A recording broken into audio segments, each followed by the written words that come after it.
బొల్లాపల్లి మండల ప్రజల దాహార్తిని ఎండాకాలంలో తీర్చిన నీటి ట్యాంకర్ సరఫరాదారుల బిల్లులు వెంటనే ఇవ్వాలని ఆర్డబ్ల్యూఎస్ అధికారులు అర్జీ అందజేసిన గిరిజన సంఘ సభ్యులు.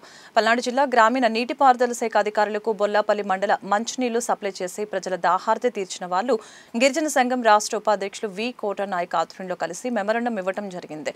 ట్యాంకర్లతో మంచినీటి సరఫరా చేసిన కాంట్రాక్టర్లకు వెంటనే బిల్లులు చెల్లించాలని డిమాండ్ చేశారు.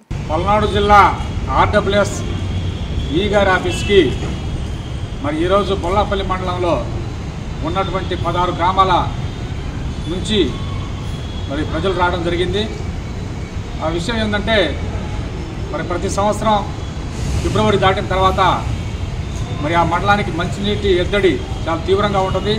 బోర్లు మొత్తం ఎండిపోయి నీళ్లు రాకపోవడంతో ప్రభుత్వం ప్రత్యేకమైనటువంటి పర్మిషన్తో మరి ట్యాంకర్ల ద్వారా ముఖ్యంగా అన్ని గ్రామాలకి నీటి సరఫరా అనేది చేయడం జరుగుతూ ఉంది. దాంట్లో భాగంగానే మరి ఈ సంవత్సరం కూడా మరి పోయినటువంటి కలెక్టర్ గారు అరుణ్ బాబు గారు ఏదైతే ఉన్నారో వారి యొక్క పర్మిషన్తో స్పెషల్ గ్రాంటు మరి ఏర్పాటు చేసి ఈ 16 గ్రామాలకు సంబంధించినటువంటి ట్యాంకర్ల ద్వారా సుమారు 90 లక్షల పైన శాంక్షన్ చేయించుకొని మరి ఆ గ్రామంలో ఉన్నటువంటి ఎవరైతే రైతులు ఉన్నారో వాళ్ళకి సంబంధించినటువంటి బోర్లలో అక్కడే ట్రాక్టర్లు మాట్లాడుకొని మరి నీటి సరఫరాకి, బోర్లకి, ట్యాంకర్లకి, ఆయిల్కి మొత్తం వాళ్లే సొంతగా డబ్బులు పెట్టుకొని ఖర్చు పెట్టుకొని మరి అన్ని గ్రామాలకి నీటిని సరఫరా చేయడం జరిగింది.